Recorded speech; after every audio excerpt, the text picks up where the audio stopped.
Merci d'être avec nous. Juste, est-ce qu'il y en a un ou deux qui voudraient nous dire, avant qu'on démarre et qu'on se présente, pourquoi vous êtes venu à cette conférence spécifiquement, comme ça, là, très vite? Vous osez pas? Si? Non? Flex.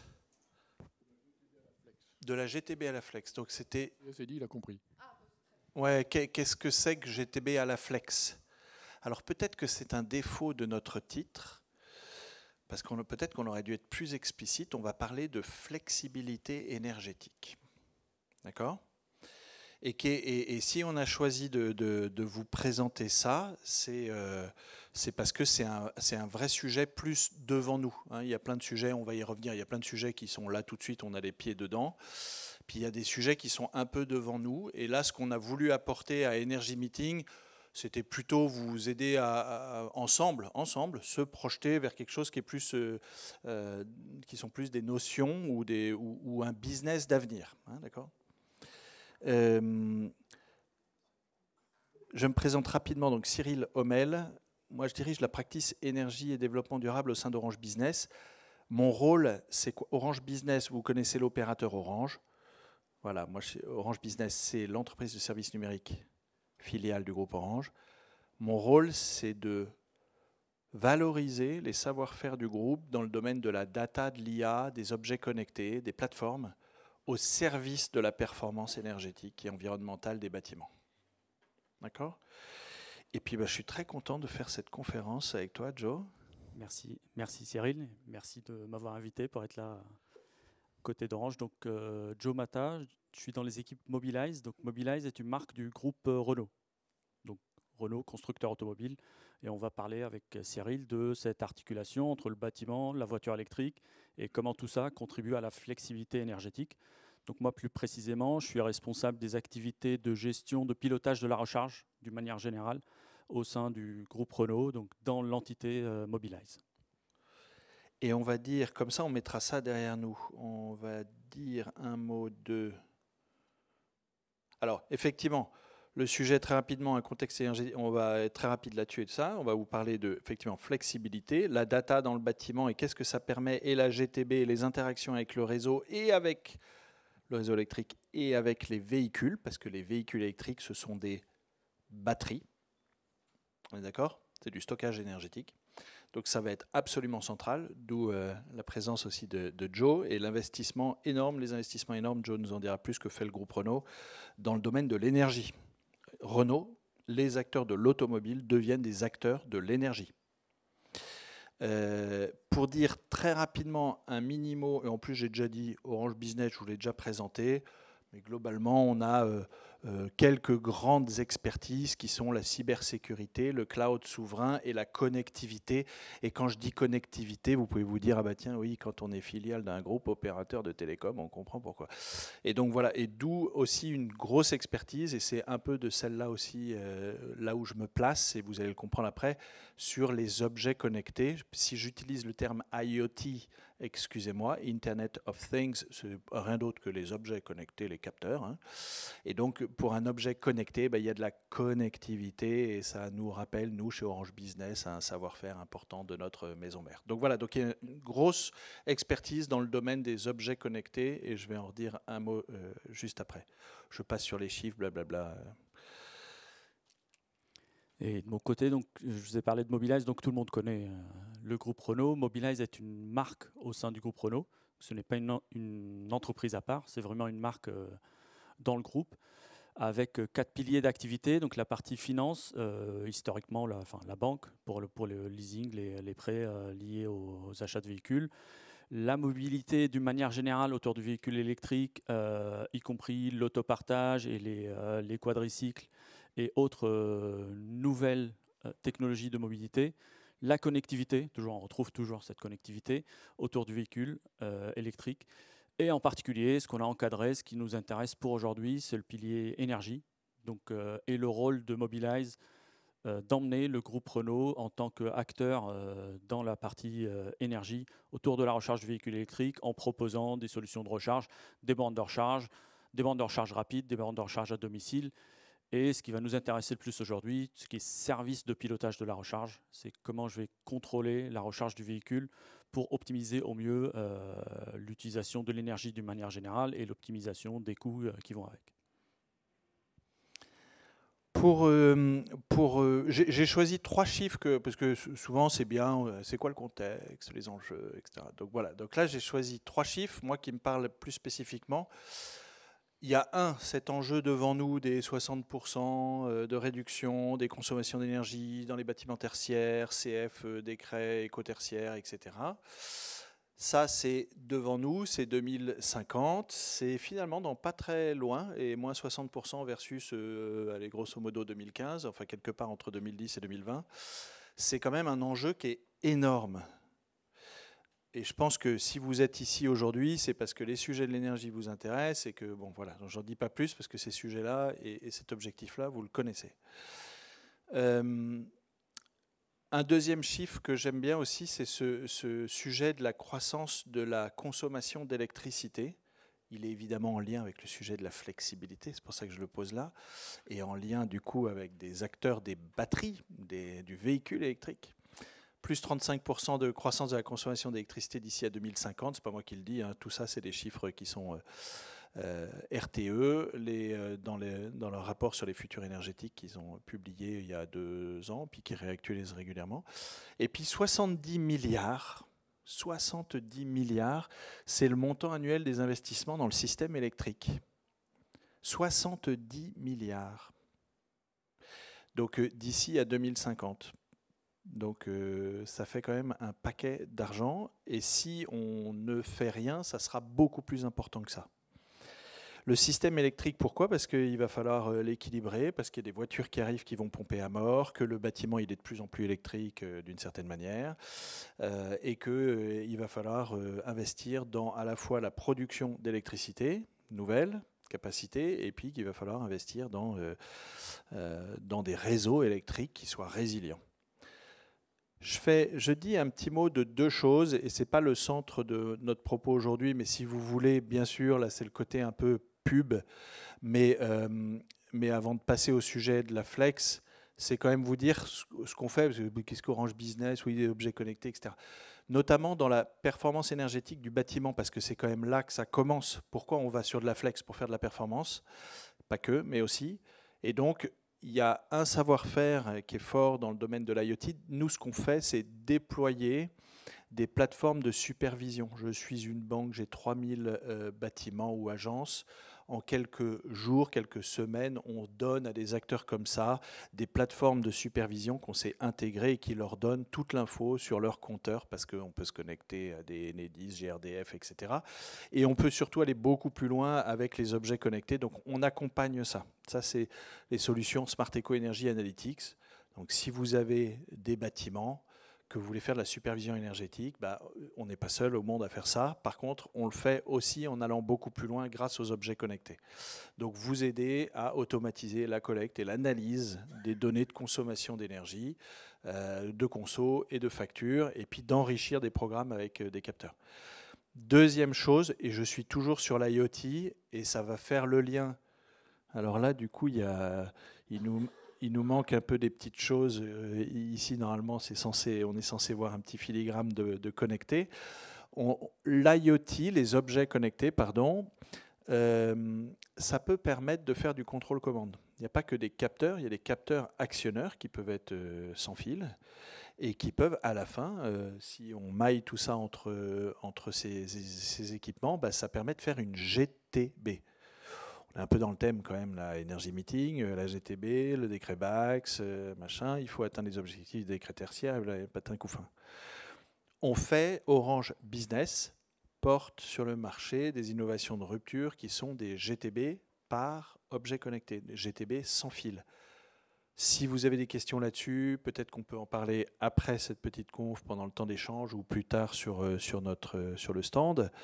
Mais voilà. Donc là, l'idée, c'est simplifier le monde de la GTB, de le rendre beaucoup plus accessible, c'est 2 à 5 fois moins cher qu'une GTB traditionnelle, et en même temps, ça ne vise pas tout à fait les mêmes applications. Une GTB au sens très traditionnel du terme, c'est très puissant, oui c'est plus cher, mais c'est aussi très puissant, et puis ça va dans des très grands bâtiments. Là, nous, on a fait le choix de servir plutôt des un peu plus petits bâtiments, jusqu'à maximum 5000 m², et voilà, et de rendre du coup le bâtiment interactif avec le réseau, parce que si je fais de la GTB, si je reçois un signal réseau, et c'est là où tout à l'heure vous disiez mais flex, donc là j'introduis rapidement, et désolé ça va être très très rapide, le concept, le principe de la flexibilité énergétique. C'est globalement, vous entendez peut-être parler d'effacement aussi, enfin voilà, c'est des termes qui se recoupent, ou des notions qui sont pas tout à fait les mêmes, mais voilà, qui peuvent se recouper. Le principe de la flexibilité, c'est j'ai un réseau qui est en tension, un réseau électrique, et on a vu quelques chiffres avant qui expliquent pourquoi ce réseau il est en tension. Et puis on a nos amis de chez Renault qui contribuent à le mettre sous tension. Et donc, mais pour le bien-être de la décarbonation de nos mobilités, bien sûr. Et donc du coup, le réseau RTE, en l'occurrence, peut envoyer un signal. Pardon, ça se fait déjà beaucoup dans le domaine de l'industrie. Si certains d'entre vous travaillent dans les milieux industriels, la flexibilité, l'effacement.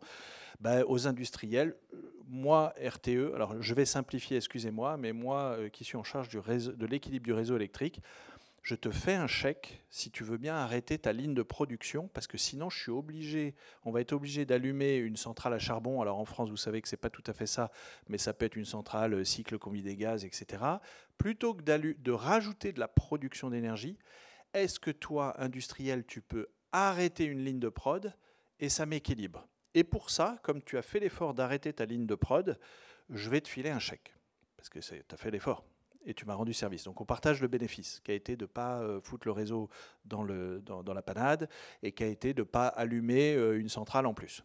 Ok ? Est-ce que ça vous va comme principe sur la flexibilité? Dans le tertiaire, vous me direz après, sinon, ou vous n'hésitez pas à lever la main. Dans le tertiaire, on peut faire la même chose. Nous, la maison mère Orange, c'est un grand groupe, il y a plein de bâtiments en France, il y a plein de ballons d'eau chaude, éteindre des ballons d'eau chaude pendant 1 heure, c'est super pas compliqué, quoi. Il y a plein d'exemples comme ça, de trucs qu'on peut faire dans les bâtiments, de pousser un peu le chauffage, de pousser un peu la clim, pour tenir sur l'inertie du bâtiment, et du coup se dire les gens ils vont pas se cailler, ou ils vont pas avoir trop chaud, voilà. Et donc du coup pendant 1 heure, je vais éteindre un certain nombre d'équipements, 1 heure ou plus, hein. Donc ça, c'est le principe de la flexibilité. Les bénéfices attendus, donc ça va nous permettre de mieux intégrer les ENR. Je ne l'ai pas mentionné, c'est important. C'est vrai que pourquoi on fait tout ça aussi, et l'électricité, c'est pas simple, parce que plus on intègre d'ENR, ce qui là aussi est une bonne chose sur le plan de la décarbonation, les ENR, vous savez, il y a du soleil, il y a du vent, il n'y a pas de soleil, il n'y a pas de vent, enfin bon, c'est compliqué à gérer, quoi. Donc la flexibilité, elle vient aider à intégrer les énergies renouvelables dans le réseau. Okay, elle contribue à aider ça, parce que si tout à coup j'ai beaucoup d'énergie qui rentre dans le réseau, je vais demander aux usines, est-ce que tu serais d'accord pour allumer une ligne de prod en plus, et je te file un chèque? Et est-ce que tu serais d'accord, là il n'y a plus de vent, le vent est tombé alors qu'il était prévu d'avoir beaucoup de vent, est-ce que tu serais d'accord pour éteindre une ligne de prod, et je te file un chèque? Donc voilà. Donc ça va aider aussi les ENR. Les investissements évités, ça c'est pas moi qui le dis, pareil c'est RTE et une association Think Smart Grids et d'autres, des investissements évités de l'ordre de 1 milliard d'euros par an sur les 30 prochaines années. Donc c'est 30 milliards d'euros qu'on pourrait éviter d'investissement de notre poche à nous, parce qu'investir dans le réseau, RTE c'est l'État. Je simplifie tout ça, excusez-moi, mais globalement c'est nos impôts. Donc c'est 1 milliard d'impôts qu'on économise à ne pas mettre des centrales nucléaires en plus, etc. Et puis pour le bâtiment, c'est une consommation énergétique pilotée finement qui réduit les charges, et puis une valorisation du service rendu. J'ai parlé tout à l'heure de je te file un chèque. Bon, excusez-moi, c'est un peu barbare comme façon de vous le dire, mais globalement à la fin c'est un peu ça qui se passe quand même. Et du coup ça nous amène réseau, véhicule. Je te laisse, Joe, prendre la suite. Oui, comme très bien introduit, donc le véhicule, ça va faire un grand consommateur sur le réseau électrique, des grosses batteries, de la recharge, donc ça va tirer pas mal sur le réseau électrique. Donc à partir de là, se pose la question de la flexibilité. Donc est-ce que le véhicule fait partie du problème? Il va se mettre à tirer sur le réseau et potentiellement le mettre en difficulté, ou est-ce qu'il pourrait faire partie de la solution? Et c'est là où on regarde de très près l'usage de véhicules, à part quand on est sur autoroute où on a besoin d'une recharge rapide instantanée. Souvent, quand on est à la maison, au bureau, garé, stationné, ce qu'on appelle à destination, ben, on a le temps. On n'est pas pressé pour recharger d'une manière instantanée. Donc c'est là où on a de la flexibilité à offrir au réseau électrique. C'est-à-dire quand j'arrive chez moi le soir, je branche ma voiture, j'ai largement le temps. Il y a peut-être qu'une heure ou deux de recharge nécessaire. Et ben, je ne suis pas obligé de les lancer directement à 19 h, alors que pendant ce temps-là, le réseau il est plutôt sous tension. J'attends, et puis le véhicule va se recharger la nuit. Donc ça, c'est un peu le premier niveau de pilotage de recharge qui est introduit dès le début du véhicule électrique. Quasi totalité des véhicules aujourd'hui permettent ce type de programmation, avec plus ou moins de valeur rendue au client, parce qu'on peut valoriser les heures creuses, heures pleines chez le client, on peut valoriser un peu plus de flexibilité, comme l'a décrit Cyril, en allant activer des mécanismes auprès du gestionnaire du réseau de transport ou autre. Et ça peut donner un peu plus de valeur au client final pour le motiver un peu plus.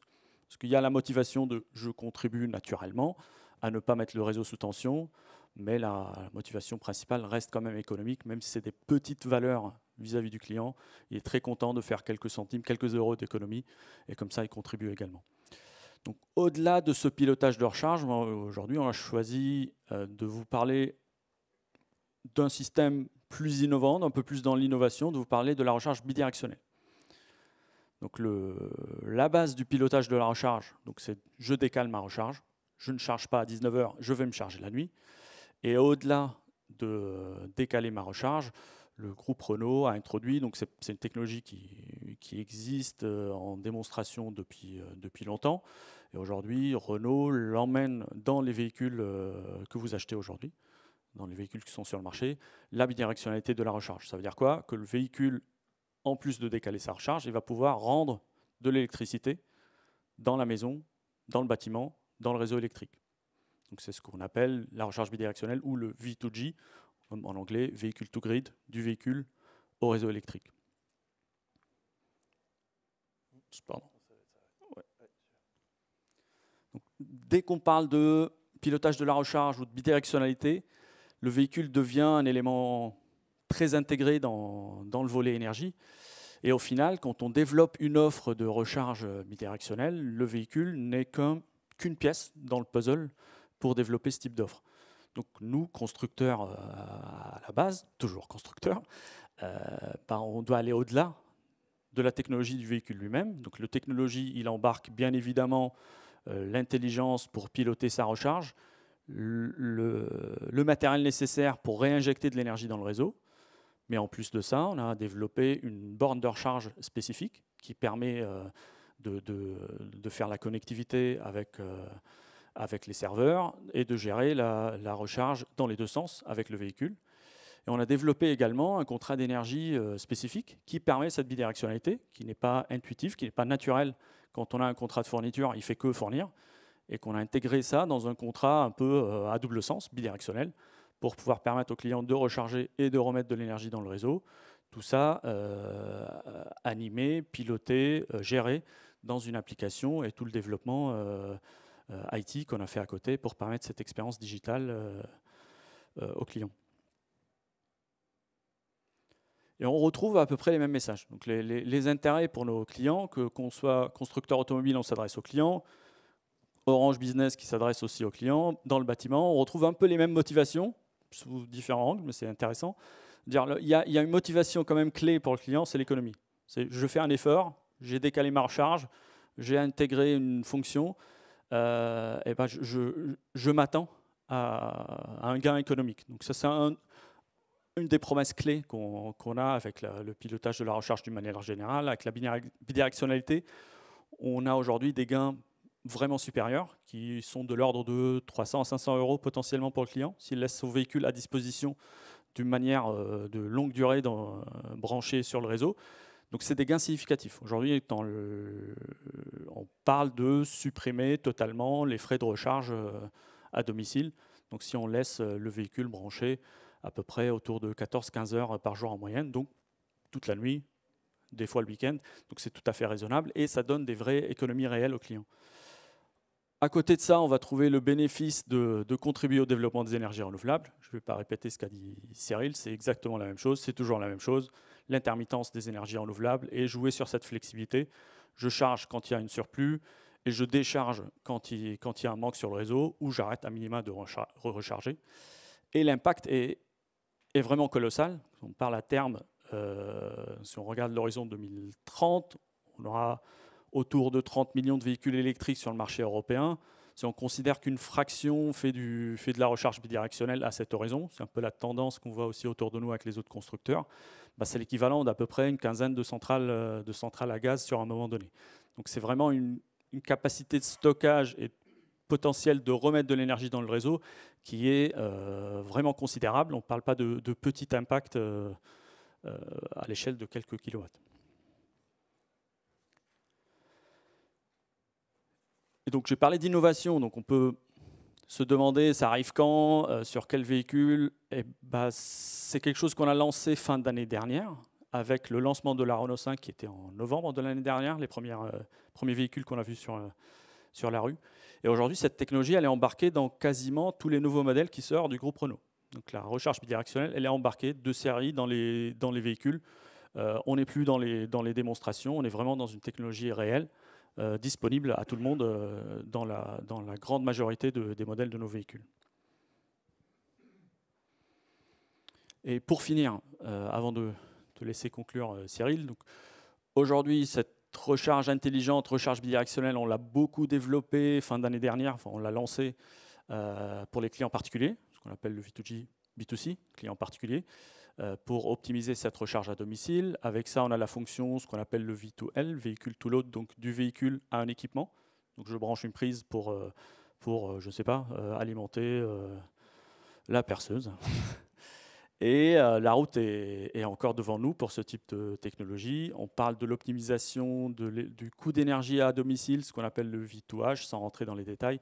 Et surtout, ce qui nous anime aujourd'hui, c'est la recharge bidirectionnelle intégrée dans un système énergétique du bâtiment, ce qu'on appelle le V2G dans le bâtiment, ou le V2B, véhicule to building, c'est que le véhicule, il fournit de l'énergie au bâtiment pour contribuer à l'effort global d'une manière coordonnée de l'optimisation énergétique du bâtiment. Je laisse conclure.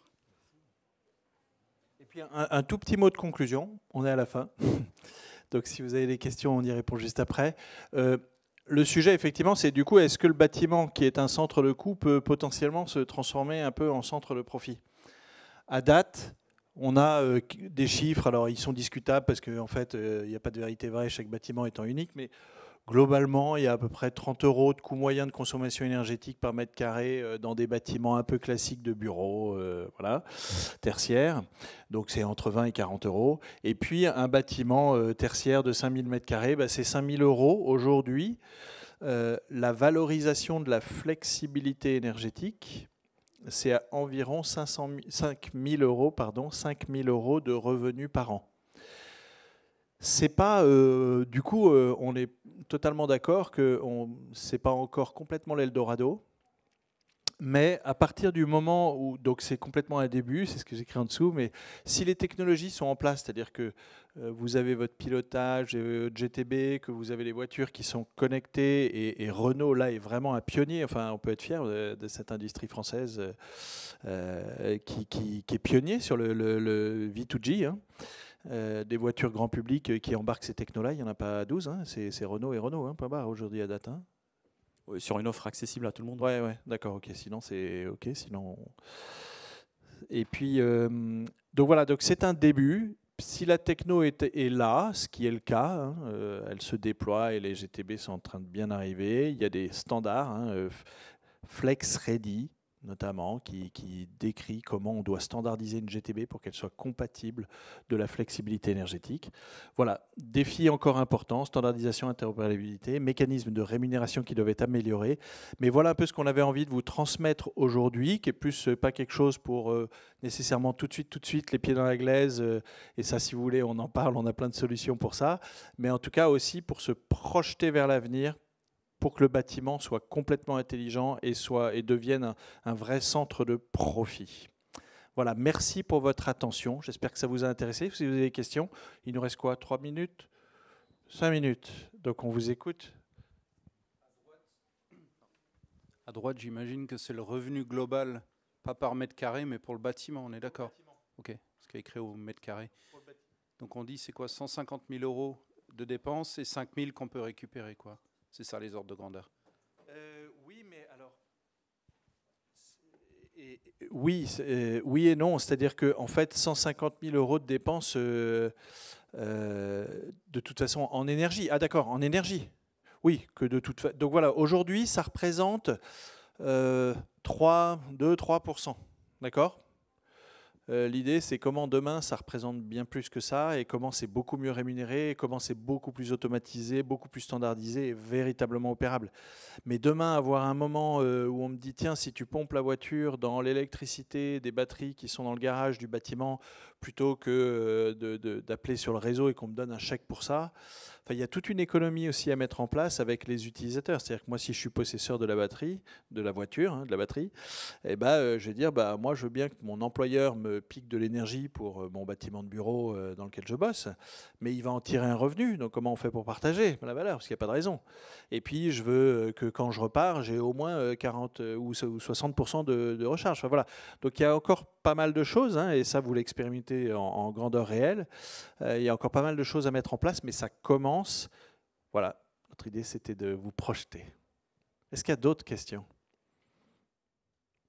On est bon? Ouais, une autre? Allez-y.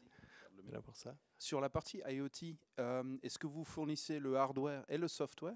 Quand vous montriez tous ces objets connectés, les capteurs actionneurs, tout ça, ça c'est Orange Business qui les fournit, qui les installe, qui les entretient? C'est vraiment tout... Ouais, là. Ça, c'est Orange Juste après. Business, oui. Donc ça, la partie logiciel, paramétrage du logiciel, fourniture du logiciel, capteur, etc., connectivité pour que tout ça, clé en main. On fournit tout ça. On fait tout ça. C'est les partenaires qui sont là, Énergisme. Absolument. Qui va sur place, c'est pas quelqu'un de chez Orange, c'est un. Alors ça peut être quelqu'un de chez nous, ça peut être. Et il y a souvent aussi, on est aidé par des partenaires. On a un réseau de partenaires pour déployer. Donc quand on est sur la plateforme, on est intégrateur de la plateforme d'Énergisme. LiveObject, c'est une techno de gestion de capteurs qui est développée par Orange. Et puis Adonis, c'est des capteurs. Mais d'ailleurs, on n'est pas que avec Adonis, mais c'est voilà, un exemple de partenaire. Donc voilà, donc ça, on fait des solutions comme ça complètement clés en main. On les gère de A à Z. Il y a un syndicat d'énergie, voilà, qui est pas plus tard qu'avant-hier, vous pouvez trouver ça sur Internet, qui témoigne de comment Orange Business l'accompagne à déployer des systèmes de supervision énergétique et des capteurs dans les 250 collectivités qu'il a en portefeuille, et comment il aide ces collectivités à réduire les consommations, à maîtriser les factures, etc., etc. Donc ça, on accompagne ça de A à Z. Si vous voulez en savoir plus, pour ne pas faire trop de pub ici, parce que là, l'idée, d'abord, on a fini. Et puis, deuxièmement, pour nous, c'était plutôt de vous projeter vers des choses un peu pour vous alimenter, pour qu'on s'alimente ensemble, on s'enrichisse. C'est aussi le lieu d'Energy Meeting. Sur des choses plus, j'allais dire, plus business as usual. Si vous voulez, on peut se retrouver sur le stand numéro 7. Merci beaucoup. Merci à vous. Merci à tous. Bon salon. Merci, Joe.